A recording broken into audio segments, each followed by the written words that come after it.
I'm from Indiana, but I'm a Red Sox fan. And I'm from Minnesota, but I'm a Yankees fan. But you're in New York right now, but that's okay. And Yes, I welcome am. to the Rivalry out of state, where we cover all things Red Sox, Yankees. And of course, you already know with the Red Sox and Yankees just finishing up a 4-game series in Boston, you already know we had to recap. There's a lot to uncover, a lot to get into. It was a very, very fun series. But Andrew, you ready to go? Let's run it. Let's do it. So overall, the Red Sox and the Yankees split the series at 2 games apiece, with the Yankees taking the first 2 and the Red Sox taking the last 2 in Massachusetts. So I'm going to quickly recap each of these games, starting with game 1, July 7th, where the Yankees beat the Red Sox 6-5. Garrett Cole was the winning pitcher, dazzled in 6 innings, 7 strikeouts. He shut down almost everybody in that Red Sox lineup, not named Rafael Devers, as Rafael Devers put 2 home runs over the fence, his 18th and 19th on the season. But the Yankees, they just pounded Josh Winkowski early, as Josh Donaldson put them on the board early in the third with a grand slam. And then Aaron Hicks hits a solo home run right after that. It was just kind of the Red Sox playing catch up from there. Clay Holmes came on in the 9th to get the save, and that was all she wrote for game 1. Then in game 2, the Yankees came back with more offense against Connor Siebold, winning that game 12-5. It was just offense, offense, offense. It seemed like when the Yankees scored a run, the Red Sox would score right back, but the Yankees would just put it away. A lot of home runs in this game. Carpenter hit his 9th. Josh Donaldson homered again, and it seemed like the Yankees were just running roughshod around the bases. Connor Siebold didn't even make it through 3 innings. However, on the other side, Nestor Cortez didn't fare that much better, exiting in the 4th, giving up 8 hits, 4 earned runs, 2 dingers. It wasn't a very nasty Nestor-like performance, but the Yankees offense definitely came in and just went bomba on them. Just home run and double and triple and just all over the place in Fenway Park. Lucas Littke comes in to clean up with 3 1/3 innings to earn a save. If you throw more than the last 3 innings, you earn a save. That's what Littke did, as he was shut out. 10 outs, 6 strikeouts. He was very, very good. I mean, the Red Sox were losing so bad, Jackie Bradley Jr. threw an inning in which he walked 3 guys and had a strikeout on an off-speed pitch. That was fun to watch, but that game overall was not. But then the Red Sox flipped the script in the 3rd game of the series, coming back from a 5-3 deficit in the bottom of a 10th to win it 6-5. It was 3-3 after regulation, and then extra inning shenanigans. You know how that goes. Jake Diekman is on for the Red Sox. He gives up 2 runs as Aaron Judge and Anthony Rizzo both double. But then you get Wandy Peralta in the bottom of the 10th. Jeter Downs hits an RBI single for his first major league hit, and then Alex Verdugo brings him around to score the winning run. Isn't it just poetic how a guy named Jeter beats the Yankees at Fenway Park for his first major league hit? It's Especially awesome. when it was very preventable. It was But incredibly preventable. The Yankees had the game in hand, as Josh Donaldson could have turned a double play, but they only got 1 out as he bobbled the ball. The Red Sox that's still just the won it. rivalry. That's just the rivalry for you. Funky things happen. And in the 4th game, the Red Even Sox come in funkier. with the Red Sox come in with the offense, winning that game 11-6. The Yankees jump out to an early 6-2 lead as Matt Carpenter continues to mash. 10 home runs on the season. Giancarlo Stanton also had a home run in the 1st inning that got out of the park relatively quickly, but then the Red Sox come storming back with 9, count them, 9 unanswered runs from the 3rd onward. It was tied 6-6 in the bottom of the 5th, but on comes Aroldis Chapman for his first appearance of the series, and didn't go well for him as he earned his 3rd loss of the season. But the Red Sox and the Yankees split the series. Andrew, what are your thoughts, your initial thoughts from this 4-game set? Well, you know what I said in the preview video? I said don't overthink it. Just you know, don't overthink it. They overthinked it. It's as simple as Yay, that. overthinking, We should have overthought. won game Yay. 3 and we blew that away. And like the bats did really good in all 4 games, really, but you got to make it more consistent. I mean, scoring 6 runs in 3 innings is great, but you got to keep it up when the other team comes back. it's unacceptable to give up 9 unanswered runs after scoring 6 real fast. That's true. And not like the Red Sox really did you any favors. They were going with their AAA pitching staff out there, as a lot of our arms are on the IL. Sale, Evaldi, Hill, Waka, Paxton. Well, I mean, he hasn't thrown all year, so he doesn't really count. But still, Whitlock's on the IL. I mean, we threw Cutter Crawford, Connor Siebold, Josh Winkowski, and Nick Pivetta. The normally dependable Nick Pivetta looked pretty bad in that series finale, but the Yankees offense, it did come alive when they needed it to. It's just in the final 2 games, the Red Sox were able to come back. Yeah, that's pretty much how it went. And yeah, back to what we were talking about Donaldson for a little bit. That was what I meant by the overthinking in game 3. Should have been a routine double play, but I guess Donaldson forgot how to field a ground ball. He picked it up with the glove, but then somehow dropped it. I don't That's know. just baseball. These things happen. You think you get a routine ground ball to third base, and it just gets lost in translation on the transfer. It kept the Red Sox alive, gave them an extra life, and Alex Verdugo was able to take advantage of it. But that's just baseball. The rivalry will do wacky things to you, and that's why it's so entertaining. We got anything else that you want to cover? I know you said you had a lot of thoughts.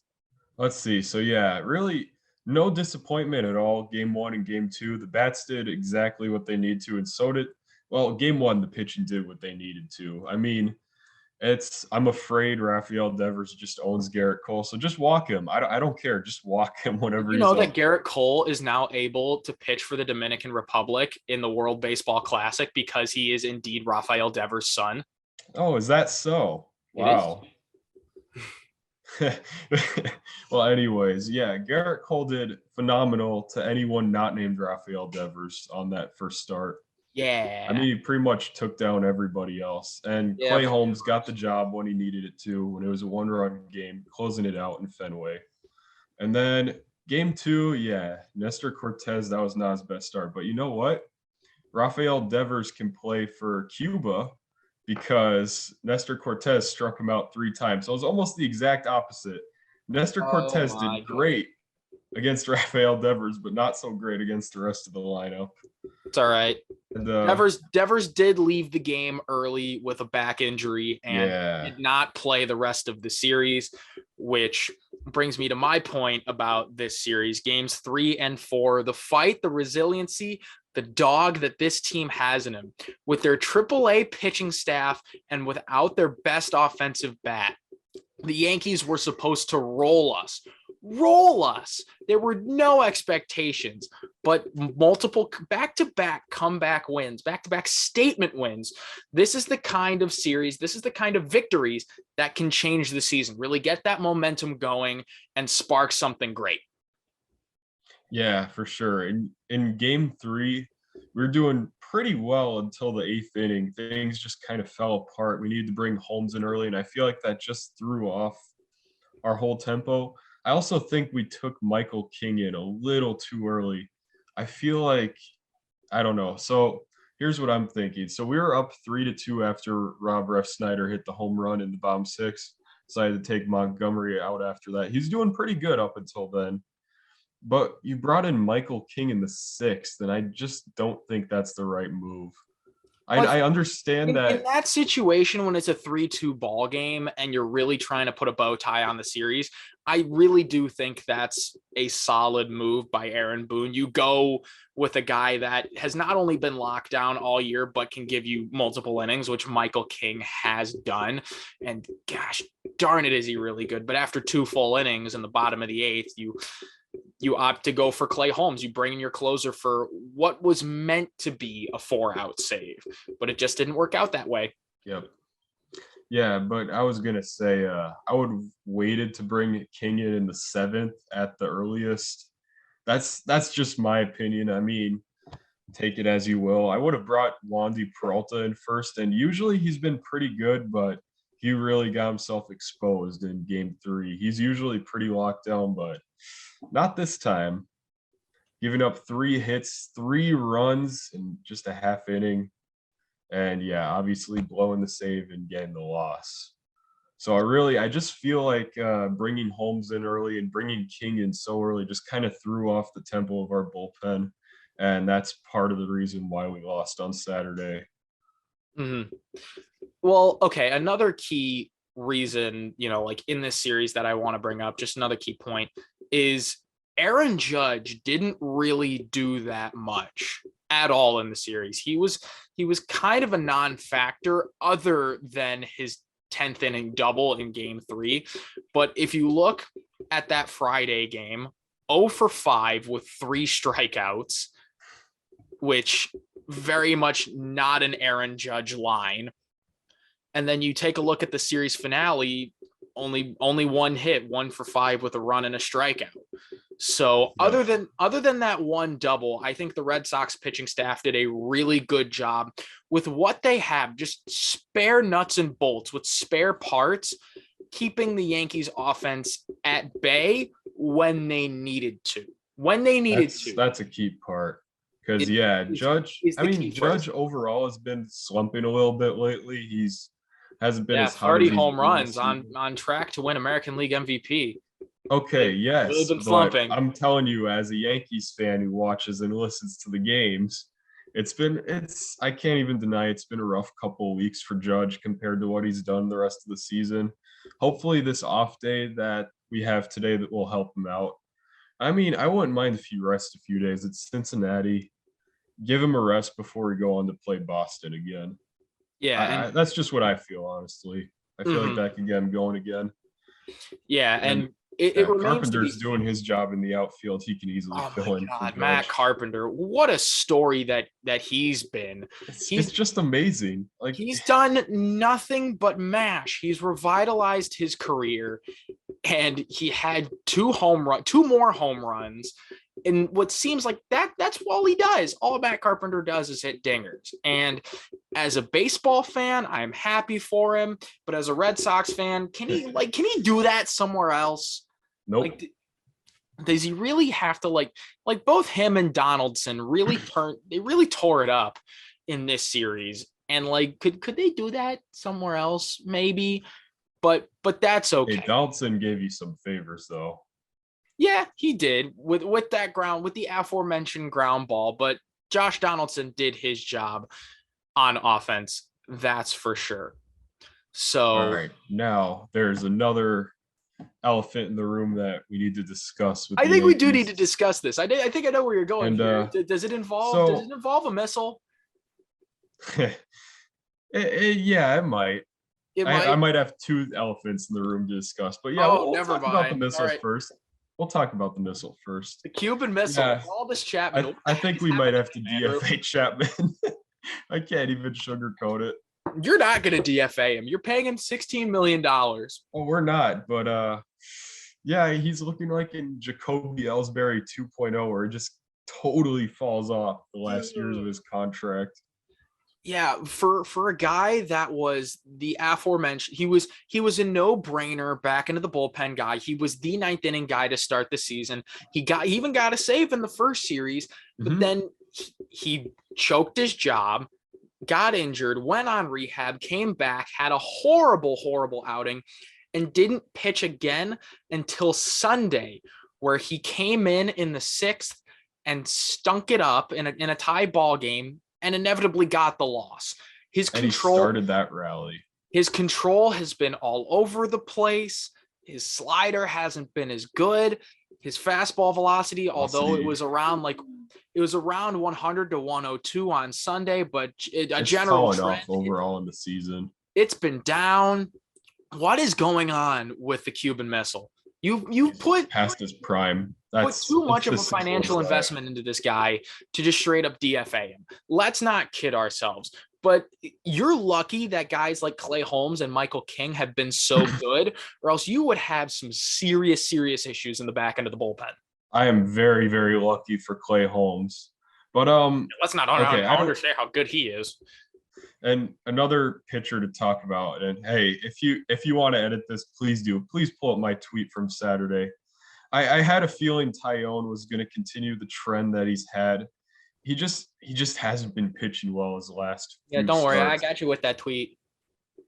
Nice. Okay, so I don't know if I mentioned this in the video. I know I talked to you about it, might have been off camera, but I was expecting to lose Sunday simply because Tyone's been slumping, and it's been no joke. Like it might say he's 9-2, but that's because we got good hitters.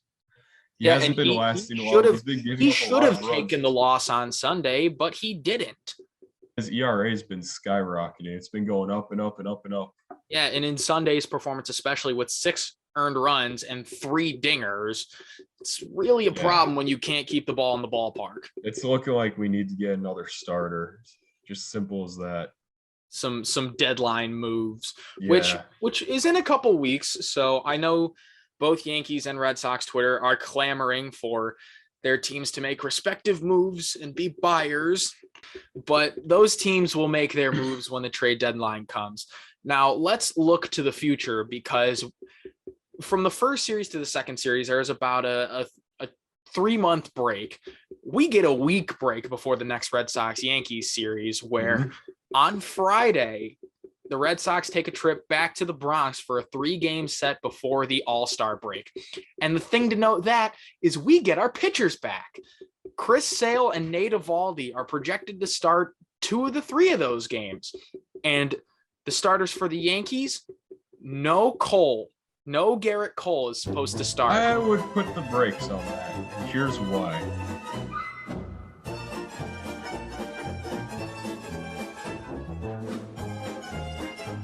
By the time this is posted, it'll probably be official, whatever rotation we're doing.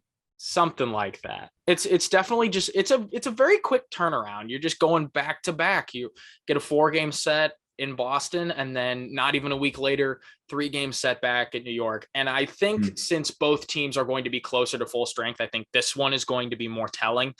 But in the rivalry, anything is possible.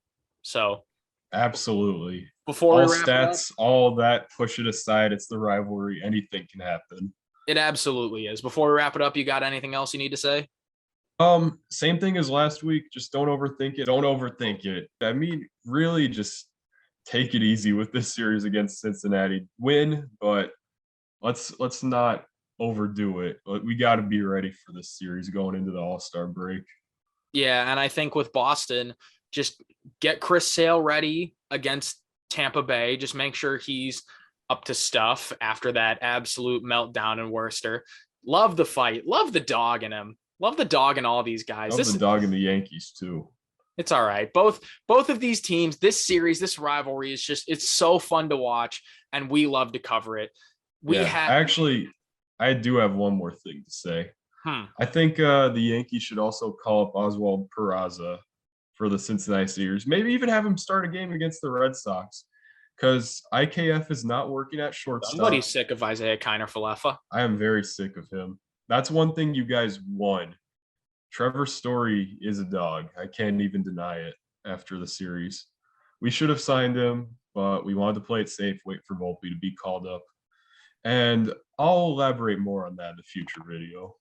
That's all we got for this recap of the second Red Sox Yankees series. Don't worry, we'll turn right back around and recap the third series when that is done. But if you want to see more from us, we got other Red Sox Yankees videos here on Running the Table. And we have a lot of other baseball and sports stuff in general. So like and subscribe for more content, and we out. Don't overthink it.